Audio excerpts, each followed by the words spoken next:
बिस्मिल्लाहिर्रहमानिर्रहीम। Dear student, आज की इस क्लास में हम second part of health promotions के हवाले से बात करेंगे। तो हेल्थ प्रमोशंस जिस तरह प्रीवियस क्लास में हमने बात की, उसके लिए हमें कम्युनिटी की एम्पावरमेंट, कम्युनिटी की डेवलपमेंट, उसके साथ साथ इन्वायरमेंटल जो हैजर्ड्स होते हैं, रिस्क होते हैं, उसको हमने मिनिमाइज करना है। और उसके साथ साथ सस्टेनेबल इकोनॉमी और उसके अलावा ये जितने भी फैक्टर्स है कम्युनिटी के अंदर कन्विवियल फ्रेंडली जो है वो एक कम्युनिटीज होनी चाहिए, उसके अंदर कोई सोशल इश्यूज वगैरह नहीं होनी चाहिए, लाइवेबल यानी ये कम्युनिटी और ये इन्वायरमेंट ये लाइफ के लिए एबल होनी चाहिए। और उसके साथ साथ लाइवेबल सक्सेसफुल प्रैक्टिकल एक ऐसा इन्वायरमेंट जिसके अंदर जो चेंजेस है वो हम प्रैक्टिकली ले आए। तो these are the characteristic community convivial livable और viable, ये कम्युनिटी की कैरेक्टरिस्टिक और उसके साथ साथ इन्वायरमेंट के अंदर ये क्वालिटीज होनी चाहिए। इसके साथ साथ जो इकोनॉमी है सस्टेनेबल, एडिक्वेटली प्रॉस्पेरियस एंड इक्वेटेबल। जितनी भी हेल्थ केयर रिसोर्सेज है उसको हमने इक्वेटेबल डिस्ट्रीब्यूट करना है on the basis of need. Sustainable होनी चाहिए, टाइम टू टाइम जो है उसके अंदर डेवलपमेंट ग्रोथ आनी चाहिए।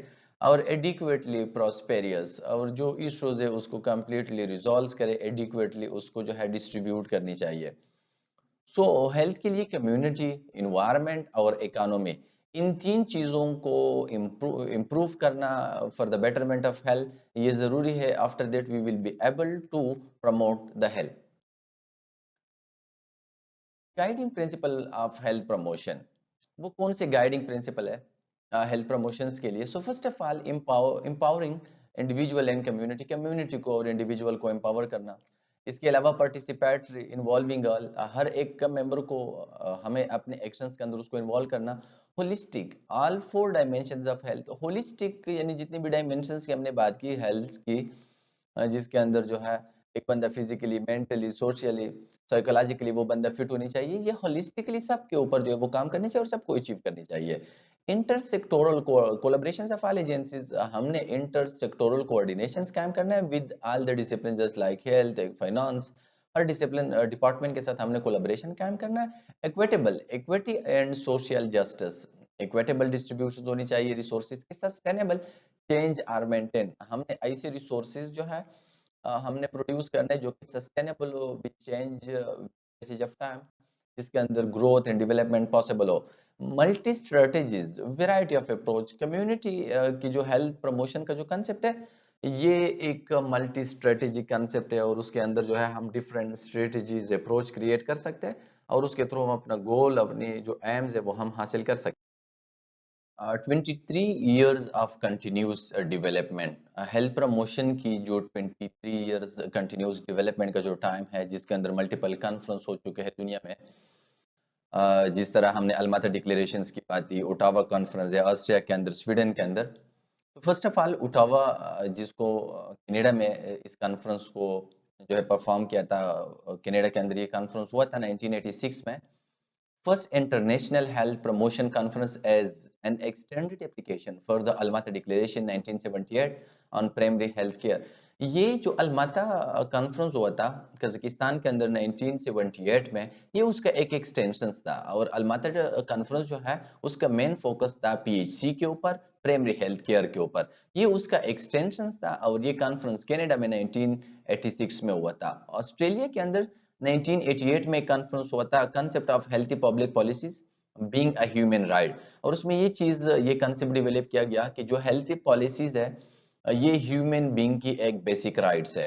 Gender dimension was given specific attention, और उसके अलावा जो मेल और फीमेल है उसको भी कुछ रिस्पॉन्सिबिलिटी और उसको भी कुछ स्पेसिफिकेशन दी गई।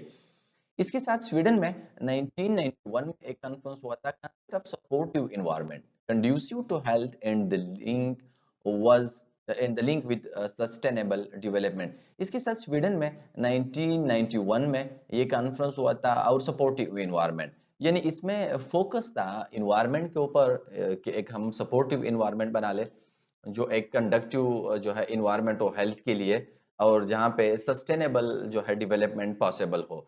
तो इस कॉन्फ्रेंस में मेनली जो फोकस था वो मेन फोकस था इन्वायरमेंट के ऊपर, एक सपोर्टिव इन्वायरमेंट को बिल्ड करने पे।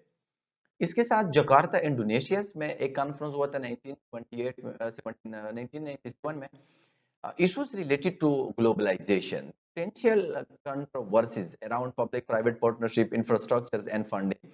ये जो जकार्ता में इंडोनेशिया में 1997 में जो कॉन्फ्रेंस हुआ था उसमें बेसिकली जो ग्लोबलाइजेशन की जो इश्यूज है उसके ऊपर जो है वो बात हुई थी। ग्लोबलाइजेशन आप लोग देखते हो ना कि ज्यादा एरिया जो है वहाँ पे रूरल कम्युनिटी जो है वो अर्बन कम्युनिटी की तरफ डेवलप होते हैं और अर्बन कम्युनिटी की डेवलपमेंट होता है, सिटीज बनते हैं, टाउन्स बनते हैं, दैट इज कॉल्ड ग्लोबलाइजेशन। तो इसके ऊपर बात हुई। मेक्सिको सिटी 2000 में मेक्सिको के अंदर जो है एक कॉन्फ्रेंस हुआ, high level political committee to help promotion.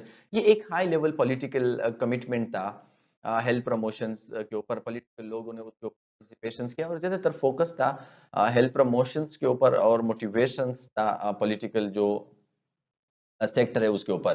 Positioning health promotion her on the political agenda and recognizing it as a priority in local, regional, national and international program. इसमें जो priority थे वो ये था कि उसमें पॉलिटिकल एजेंडा जो है वो सेट की गई, ठीक है, और उसमें ज्यादातर फोकस था कि किस तरह लोकल, रीजनल, नेशनल और इंटरनेशनल प्रोग्राम अरेंज किया जाए जहाँ पे हेल्थ प्रमोशंस का जो कंसेप्ट है उसको प्रमोट किया जाए।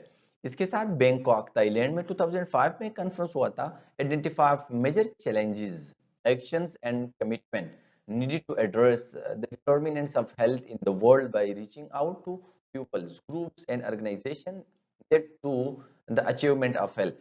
ये जो बैंकॉक में थाईलैंड में 2005 में एक कॉन्फ्रेंस हुआ था, इसमें जो मेजर चैलेंजेस है हेल्थ के लिए उसके ऊपर बात की गई कि उसको किस तरह जो है वो डिटरमाइन किया जाए, वहां तक किस तरह एक्सेस हासिल किया जाए, और जो मल्टीपल पीपल्स है, ग्रुप्स है, ऑर्गेनाइजेशंस है, वो किस तरह जो है वो हेल्थ अचीव कर सकते हैं। तो मतलब है कि सबसे पहले हमने डिटर्मिनेंट के ऊपर बात करने है और हमने सबसे पहले डिटर्मिनेंट को आइडेंटिफाई करना है। After that when we determine the determinant, so उसके ऊपर हम इंटरवेंशन अप्लाई करके उसको हम चेंज कर सकते हैं और हेल्थ को हम इम्प्रूव कर सकते हैं।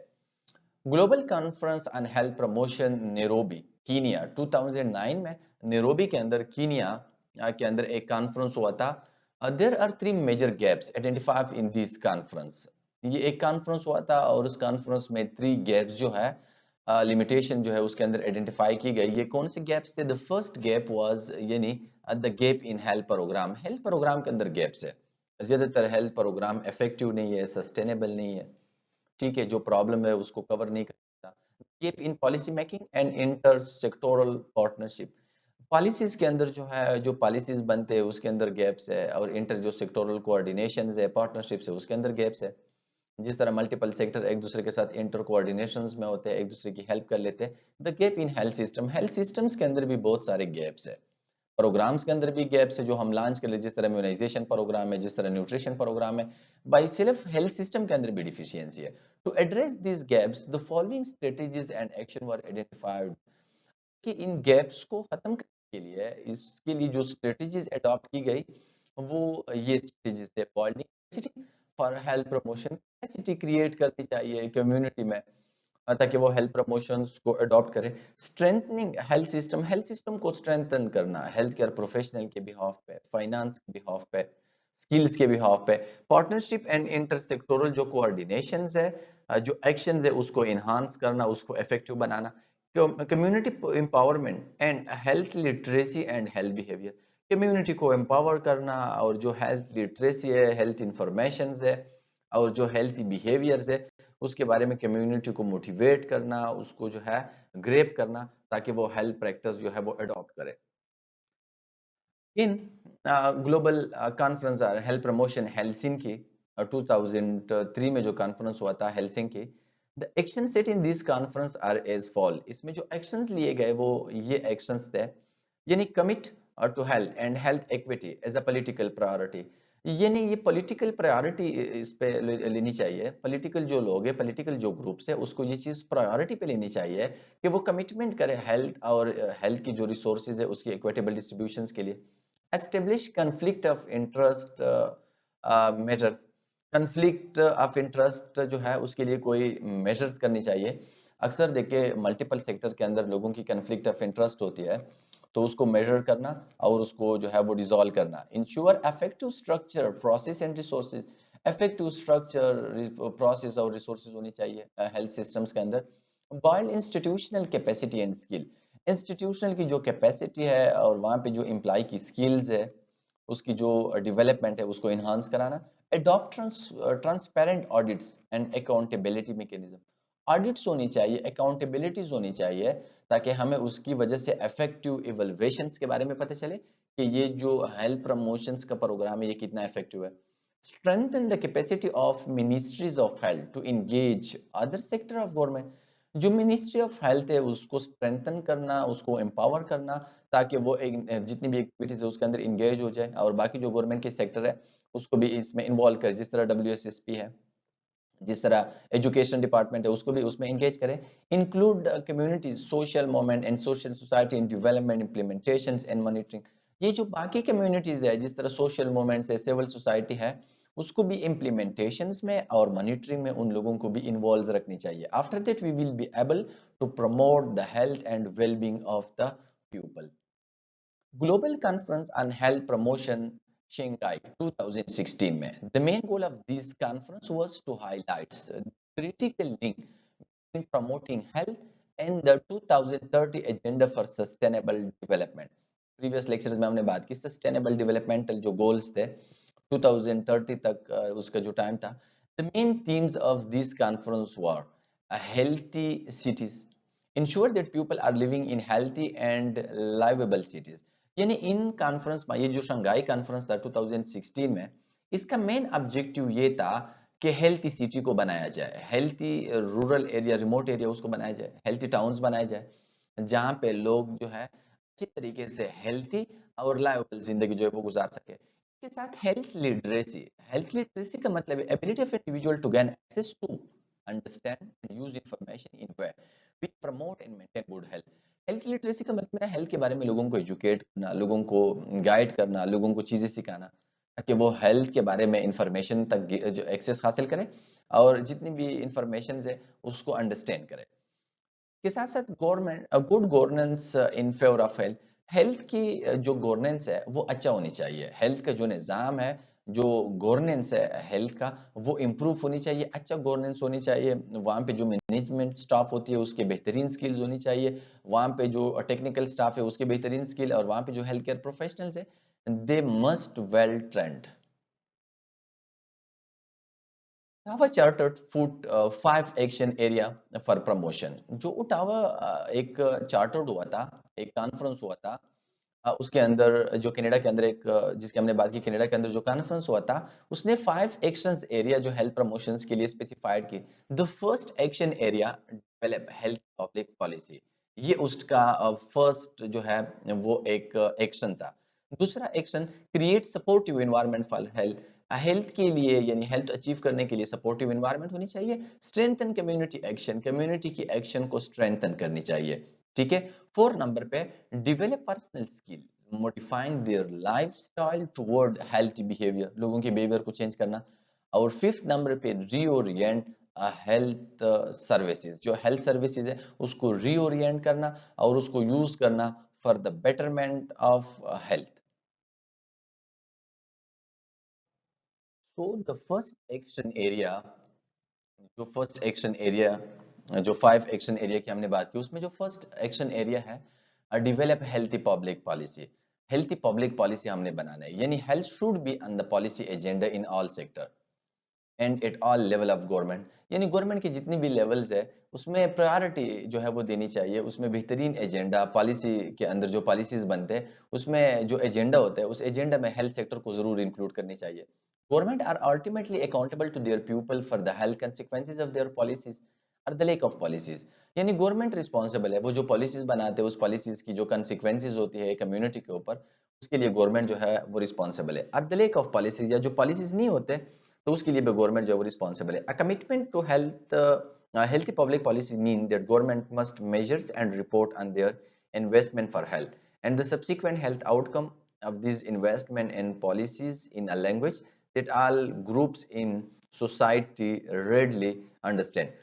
देखिए गवर्नमेंट ये जो हमने डिस्कशन की बात की, गवर्नमेंट जो है उसको कमिटमेंट शो करनी चाहिए, उसको जो है एक इंथुजियाज्म शो करना चाहिए कि वो ऐसे पॉलिसीज बना ले जिसके बेहतरीन आउटकम है, और वो जो रिपोर्ट्स होती है, जितने भी डेटा होती है, उस डेटा को जो है वो लेनी चाहिए, जो स्टेटिस्टिकल डेटा है उसके मुताबिक गवर्नमेंट को हेल्थ के अंदर जितनी भी इन्वेस्टमेंट होता है उसके बारे में पता चल जाता है, और उसके बिहाफ पे हम जो प्रेजेंट डिजीज होती है किस तरह हम उस डिजीज को सक्सेसफुली एरेडिकेट कर सकते हैं उसके बारे में भी हमें इंफॉर्मेशन जो है वो मिल सकता है।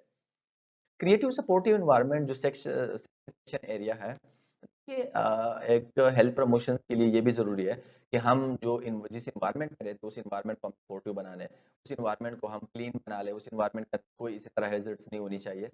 Protection and conservation of the natural environment is the natural resources must be addressed in any health promotion strategy। जो हमारे नेचुरल रिसोर्सेज है, जिस तरह वाटर्स है, जिस तरह ग्रीन लैंड्स है, एग्रीकल्चर लैंड्स है, हमने उसकी प्रोटेक्शंस करवाना है। ठीक है। इसके अलावा we must create a healthy working and living conditions and making them safe, stimulating for health, satisfying and enjoyable. हमने अपने इन्वायरमेंट को एक क्रिएटिव और एक healthy working and living condition वाला इन्वायरमेंट हमने बनाना है जिसके अंदर हम सेफ रहे, हमारी हेल्थ जो है वो स्टिमुलेट रहे, we are satisfied and we enjoy our life. तो इन्वायरमेंट को ऐसा बनाना, इन्वायरमेंट को ऐसा चेंज करना जहाँ पे लोग इंजॉयबल, सेटिस्फाइंग और गुड हेल्थ के साथ अपनी लाइफ जो है वो गुजार सके। Systematic assessment of health impact of any rapidly changing environment, as in workplaces, energy production areas, and rapidly urbanization।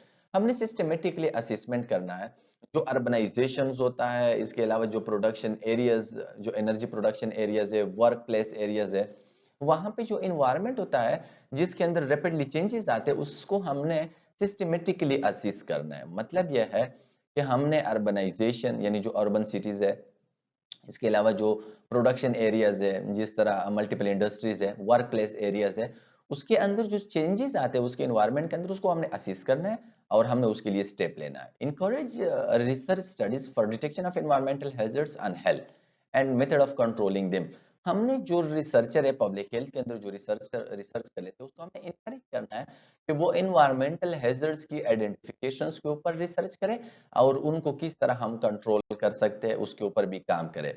तो हमने रिसर्चर को इनकरेज करना है कि आप लोग जस्ट हॉस्पिटल के अंदर रिसर्च ना करें, बट कि आप लोग कम्युनिटी में जाए और वहां पे कम्युनिटी के अंदर जो प्रोफेशनल्स है, वहां पे जो वर्क फोर्स एरियाज है उसके ऊपर रिसर्च करें और वहां पे जो हैजर्ड्स है उसको आइडेंटिफाई करें। थर्ड जो एक्शन एरिया है, strength and community action. Health promotion depend on concrete and effective community action. Community action बहुत ज्यादा जरूरी है। अगर कम्युनिटी एक्शन शो नहीं कर रहा या हम वहां पे प्रैक्टिकली एक चीज इंप्लीमेंट नहीं करवा रहा है तो हमारे जो प्लानिंग्स होती है, पॉलिसीज होती है, वो इफेक्टिव नहीं होते। The community has to share in setting priority. Community को शेयर करनी चाहिए, कम्युनिटी को पार्टिसिपेट करनी चाहिए और उसको चाहिए कि वो हमारे साथ अपनी प्रायोरिटी जो है वो शेयर करे या कम्युनिटी के लोग अपनी प्रायोरिटी हमें बता दे। मेकिंग डिसीजन, कम्युनिटी के जो लोग हैं उसको हमने इन्वॉल्व रखनी चाहिए डिसीजंस में, because they know better about their problem. इसके साथ साथ प्लानिंग स्ट्रेटेजीज में भी कम्युनिटी के लोगों को इसको जो है वो इंक्लूड करनी चाहिए, इम्प्लीमेंटिंग दी स्ट्रेटेजीज। और उसी स्ट्रेटेजीज को जो हमने with in coordination with the community member हमने बनाया हुआ है उसी को हमने इम्प्लीमेंट भी करवाना है कम्युनिटी के ऊपर। This can be enhanced by empowering the community creates ownerships, control of their actions and their require efforts. Continue access to information, learning opportunity for health and funding support। ये देखिए तब possible है जब community के लोगों को हम empower करें, उसकी जो क्रिएटिव आइडियाज है उसको हम एक्सेप्ट करें, कम्युनिटी के लोगों को हम ऑन करें और उसकी जो एक्शंस है उसकी कंट्रोल जो है वो हम कम्युनिटी के लोगों को एम्पावर करें। Continuous access to information, community के लोगों को हम एक्सेस दे दें इन्फॉर्मेशन तक। लर्निंग अपॉर्चुनिटीज फॉर हेल्थ, हम उसको हेल्थ एजुकेशन और हेल्थ प्रमोशन के हवाले से हम उसको गाइड करें। एंड फंडिंग सपोर्ट, हम उसको फाइनेंशियली सपोर्ट दे दें। हेल्थ प्रमोशन स्ट्रेटेजीज जो फोर है directed towards individual, increase individual awareness of disease and disability prevention action. चाहिए कि हम कम्युनिटी के लोगों को अवेयरनेस दे दे कि आप लोग किस तरह बीमारी से अपने आप को बचा सकते हो, किस तरह एक डिजीज के बारे में आप अवेयरनेस हासिल कर सकते हो। मतलब ना एक इंडिविजुअल को इंडिपेंडेंट बनाना, उसको स्किल देना, उसको गाइड करना, उसको मोटिवेट करना। Changing lifestyle to healthy ones. अगर किसी इंडिविजुअल की कोई लाइफस्टाइल है which create any problems in the future तो उसको हमने मॉडिफाई करना है और हेल्थी लाइफस्टाइल के बारे में हमने उसको एजुकेट करना है। फॉर एग्जाम्पल, एक बंदा लेजी लाइफस्टाइल के साथ है and here she is at risk for the development of diabetes in the future, तो हमने उसको गाइड करना कि you should left this bad habit. Encourage individual to share checkups and to use health screening opportunities। Individual को हमने encourage करना है कि आप लोग देखिए प्रॉपर चेकअप करें और जो स्क्रीनिंग अपॉर्चुनिटीज जो आप लोगों को कभी कभार स्क्रीनिंग्स वाले आते हैं, पब्लिक हेल्थ वाले जो कम्युनिटी के ऊपर स्क्रीनिंग जो है वो कर लेते हैं, स्क्रीनिंग टेस्ट, तो उसमें आप लोगों ने पार्टिसिपेशन करना है। Early seeking for medical advice, जो भी मेडिकल एडवाइस होती है वो सबसे पहले आप लोग उसको सीख करें। जो भी स्लाइटली इश्यूज होती है तो उसके बारे में आप किसी हेल्थ केयर प्रोफेशनल के साथ आप जो है वो मिले। Compliance to physician instructions and treatment schedule, जो भी फिजिशियन आपको इंस्ट्रक्शंस दे दे मेडिसिन के बारे में, आपको स्केजुअल दे दे, आपको बता दे, उसके ऊपर जो है वो कंप्लीट अमल करना, और उसको कंप्लीट जो है उसके ऊपर जो है वो के लिए उसके ऊपर जो है अमल करना। वो 5 नंबर जो एक्शन प्लान था, reorient health services, health services को रीओरिएंट करना। Health promotion require reorientation of health system from tertiary curative strategies to primary and secondary prevention model. Reorient का मतलब यह है, अभी अगर हम रिसेंटली बात करें तो सबसे पहले हमारा जो फोकस होता है वो होता है क्यूरेटिव केयर के ऊपर, और क्यूरेटिव केयर जो टर्शरी केयर हॉस्पिटल के अंदर प्रोवाइड होते हैं, टीसीएच के अंदर, हमारे ज्यादातर रिसोर्सेज, हमारे ज्यादातर health care professional work in the curative sector of health care. हमें चाहिए कि हम उसको रीओरिएंट करें, हम ज्यादा से ज्यादा फोकस करें प्राइमरी लेवल के ऊपर, सेकेंडरी लेवल के ऊपर, जो भी इश्यूज है हमारे, जो डिस्पेंसरीज है, आरईसीज है, उसके ऊपर हमने ज्यादा फोकस करना है और उसको हमने इन्हांस करना है, ताकि लोग बीमार ना हो जाए और यही लोग डिजीज के साथ फिर टर्शरी केयर हॉस्पिटल में क्यूरेटिव केयर के लिए ना आए। मतलब यह है कि हमने ज्यादा से ज्यादा फोकस करना है प्राइमरी केयर के ऊपर, जो हमारी प्राइमरी प्रिवेंशन है उसके ऊपर। बट ये प्राइमरी प्रिवेंशन के ऊपर फोकस करना ये ज्यादातर फार्मास्यूटिकल इंडस्ट्रीज के लिए, और ज्यादातर जो डॉक्टर्स होते हैं, हमारे जो हेल्थ केयर प्रोफेशनल्स होते हैं, जो प्राइवेट सेक्टर पे काम कर लेते हैं, उसके लिए सूटेबल नहीं होता। क्योंकि अगर ये लोग बीमार नहीं होते तो मेडिसिन वालों का बिजनेस नहीं चल रहा, और इसी वजह से ज्यादातर वो इन फोकस के ऊपर they create hurdles and obstacle in this area.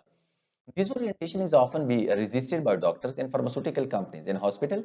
Those who adopt find it and fix it approach. ठीक है, ज्यादातर जिस तरह मैंने बात की, ये ज्यादातर डॉक्टर, फार्मास्यूटिकल कंपनी या हॉस्पिटल, ये अक्सर इस एडॉप्टेशन में वो रोल प्ले नहीं करते। Encourage health services provider to build opportunities for health education, sitting in primary and secondary prevention of disease and disability when delivering services. encourage करनी चाहिए हेल्थ सर्विसेज प्रोवाइडर्स को कि वो ऐसी अपॉर्चुनिटी बाल करे जहाँ पे हम हेल्थ एजुकेशन दे दे, हम वहाँ पे कम्युनिटी के लोगों को प्राइमरी और सेकेंडरी प्रिवेंशन के बारे में, डिजीज और डिसेबिलिटी से प्रिवेंशन के बारे में हम उसको सर्विसेज और इंफॉर्मेशन डिलीवर करें। मतलब यह है कि हमने हेल्प करने कम्युनिटी को कि आप लोग ज्यादा से ज्यादा प्रिवेंशन काम करें, ज्यादा से ज्यादा जो है आप अपनी लाइफ को मॉडिफाई करें।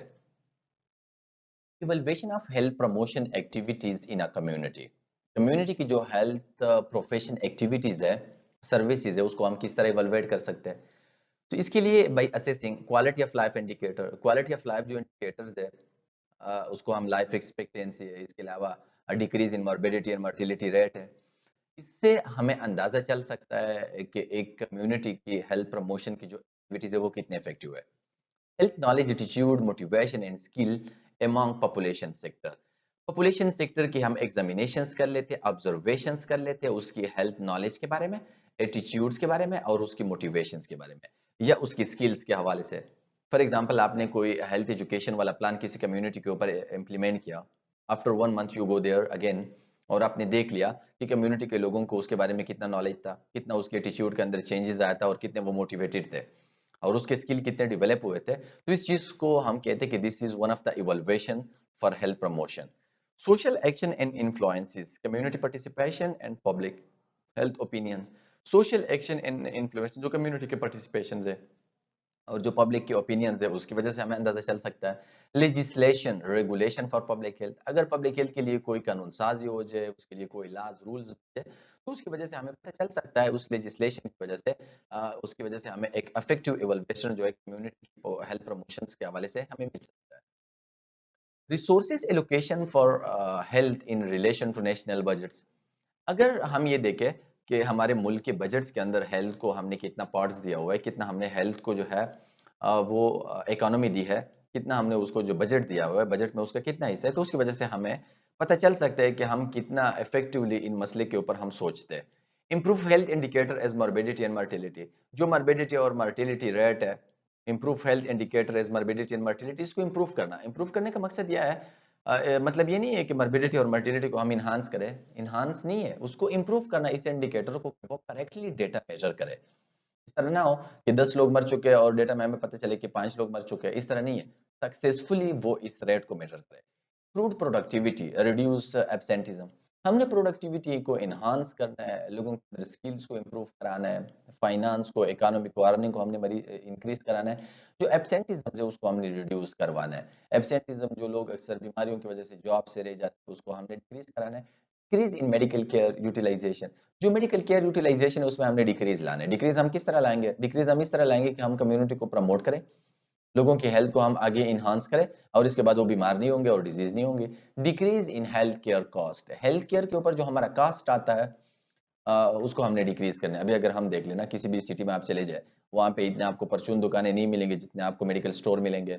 ये मेडिकल स्टोर इतने ज्यादा क्यों? क्योंकि उसका बिजनेस चल रहा है। बिजनेस क्यों चल रहा है? क्योंकि लोग बीमार होते हैं। बीमार क्यों होते हैं? क्योंकि वो हैजर्ड और रिस्क के बारे में उसको पता नहीं है।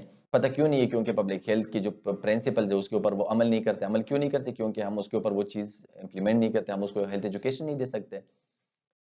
बाद हेल्थ प्रमोशन जो है ये बराबर है health education multiplied by healthy public policy, दोनों के लिए जरूरी है। यानी हेल्थ प्रमोशंस इसके लिए जरूरी है कि हम हेल्थ एजुकेशन और उसके साथ साथ हम हेल्थी पब्लिक पॉलिसीज बना ले, रूल्स बना ले, प्रिंसिपल्स बना ले। Problem facing health promotion in developing countries, जो डेवलपिंग कंट्रीज है उसको कौन सी प्रॉब्लम्स का सामना जो है वो फेस करना पड़ता है, वो कौन से प्रॉब्लम जो है उसको फेस कर लेते हैं during the steps of health promotion. poverty and consequently the poor living condition, poor nutrition, poor housing, environmental degradation associated with it are major obstacle for improving health of people in developing country। हमारी जो developing countries है उसमें जो गुर्बत है, poverty है, और consequently और उसकी जो कंसिक्वेंसेस है लिविंग, पुअर लिविंग कंडीशन के, जिस तरह हमारा पुअर न्यूट्रिशन है, पुअर हाउसिंग है, इन्वायरमेंटल डिग्रेडेशन है, डे टू डे हमारा इन्वायरमेंट डिस्ट्रक्शन की तरफ जा रहा है। तो ये वो मेजर ऑब्स्टिकल है हेल्थ की डेवलपमेंट में और हेल्थ की प्रमोशन में। अगर पुअर्टी ना हो फिर ये सारी चीजें अच्छी होंगी, न्यूट्रिशन अच्छा होगा, हाउसिंग की कंडीशंस अच्छी होंगी, एनवायरमेंटल डिग्रेडेशन इतना ज्यादा नहीं होगा। Unless fundamental changes are made, these wider context, it will be difficult to make major advances in health promotion। जब तक हम इस फंडामेंटल चेंजेस को ना ले आए, मतलब है ना, जब हम इन पुअर्टी को डिक्रीज ना करें और उसकी जो कंसिक्वेंसेज है हम उसको रिड्यूस ना करें, तब तक हम हेल्थ प्रमोशंस के अंदर कोई जो है नोटिसेबल एडवांसमेंट हम नहीं ला सकते। उसके अंदर एक एडवांसमेंट लाने के लिए, एक प्रमोशंस लाने के लिए हमें चाहिए कि सबसे पहले हम उसके ऊपर अमल करें। The challenge of reducing poverty can not be underestimated. Poverty के अंदर जो चेंजेस है, एमजीडीज गोल के अंदर भी ये एक इंक्लूड है, eradication of poverty and hunger. तो challenge of reducing poverty can not be underestimated. Poverty के अंदर कमी लाना उसको अंडर एस्टिमेट नहीं करनी चाहिए, उसके ऊपर फोकस करनी चाहिए, पुअर्टी को रिड्यूस कराना चाहिए, because this is the one way जिसकी वजह से हम बहुत सारे इश्यूज को हम सक्सेसफुली जो है वो रिड्यूस करवा सकते हैं। इसके साथ decisions maker must find answer for these questions, how to draw more resources from the community and individual to meet the health challenge they face। हमने जो डिसीजन मेकर है वो इन क्वेश्चन से अवेयर रहे। कौन से क्वेश्चन? यानी किस तरह हम कम्युनिटी के रिसोर्सेज को ड्रॉ करें और उसको हम यूज करें। जो चैलेंजेस है कम्युनिटी को, जिस चैलेंजेस के सामना जो है वो करना पड़ता है, उसको हम किस तरह मीट करें। How to direct health expenditures either for prevention और for control. How to direct यानी किस तरह डायरेक्ट करनी चाहिए, किस तरह यूटिलाइज करनी चाहिए जो हमारे हेल्थ एक्सपेंडिचर्स है, रिसोर्सेज है, उसको हमने किस तरह गाइड करनी चाहिए प्रिवेंशन के लिए और डिजीज की कंट्रोल के लिए। साथ साथ इकोनॉमिक प्रायोरिटीज होनी चाहिए। Most developing countries have limited resources and many competing demand for these resources। They are seeking to achieve rapid economic gains and development by industrialization and food productions that give priority to foreign markets for earning foreign exchange। कि economic development के लिए हमें चाहिए कि हम limited resources जो है उसको हम इम्प्रूव करें। हम किस तरह इम्प्रूव करें? हम इंडस्ट्रियलाइजेशन की तरफ और फूड प्रोडक्शन की तरफ हम ज़्यादा से ज़्यादा फोकस करें, क्योंकि उसकी वजह से, इंडस्ट्रियलाइजेशन की वजह से हमें फिर फॉरेन एक्सचेंज मिल सकते हैं। हम उसको एक्सपोर्ट करेंगे और उसके बिहाफ पे हमें जो है वो फाइनेंशियल हेल्प मिलेगा। Insufficient attention is given to the need of local citizen, leading to low wage and poverty, poor nutrition and worse environmental conditions, all of which have serious health consequences। But हमारा insufficient attention है इन local citizen की तरफ कि हम उसको develop करें, उसकी poverty को हम जो है वो डिक्रीज करें, उसकी न्यूट्रिशंस को हम इन्हांस करें, उसके जो वर्स्ट कंडीशंस है उसको हम इम्प्रूव करें, और उसकी जो सीरियस हेल्थ कंसिक्वेंसेस है उसको हम रिड्यूस करा दें। इसकी तरफ हमारा बहुत कम फोकस है। International donors tend to encourage activities that promote economic development and have quick and visible outcome। जितने भी इंटरनेशनल डोनर्स है वो इनकरेज कर लेते हैं ऐसी एक्टिविटीज को जिसकी वजह से हमारा फाइनेंशियल जो है सिस्टम है वो डेवलप हो जाए, ठीक है, और हम क्विकली और हमें विजिबल आउटकम मिले। मतलब है ना जो इंटरनेशनल ऑर्गेनाइजेशन है, जिस तरह वर्ल्ड हेल्थ ऑर्गेनाइजेशन है, जिस तरह यूनिसेफ है, इसके अलावा जो मल्टीपल एशियन डेवलपमेंट बैंक, इस तरह की जो ऑर्गेनाइजेशन है वो अक्सर काम कर लेते हैं, वो इनकरेज कर लेते हैं ऐसी एक्टिविटीज को जिसकी वजह से हमें क्विकली और विजिबल हमें डेवलपमेंट मिले। The challenge for health promotion is to convince policy maker good health is an economic assets rather than a cost, and it is an essential component of social and economic empowerment। देखिए जो policies maker है उसको हमने convince करना है और उसको हमने बताना है, जो पॉलिसी मेकर है, कि देखिए जो अच्छा सेहत है वो एक एसेट है, वो हमारा एक असासा है। देखिए फॉरेन जो कंट्रीज है, यूरोपियन जो कंट्रीज है, वहां का बहुत कम बजट जो है वो हेल्थ के ऊपर जो है वो जाया होता है। हमारे मुल्क के अंदर जिस तरह पुअर कंट्रीज है उसके अंदर बहुत सारा पैसे जो है, इकोनॉमी जो है वो इस्तेमाल होता है, वो वेस्ट होता है हेल्थ के ऊपर, क्योंकि यहाँ पे हम ज्यादा से ज्यादा हेल्थी लाइफस्टाइल को अडॉप्ट नहीं कर लेते, उसके ऊपर हम अमल नहीं करते। So that's why that's one of the big obstacle, जिसकी वजह से हमें कंसिक्वेंसेस का सामना जो है वो करना पड़ता है। And every day we feel the problem of health resources deficiency and scarcity. So these are the reason जिसकी वजह से हम हेल्थ प्रमोशंस के अंदर खातिर ख्वाह इम्प्रूवमेंट जो है वो हम नहीं ला सकते।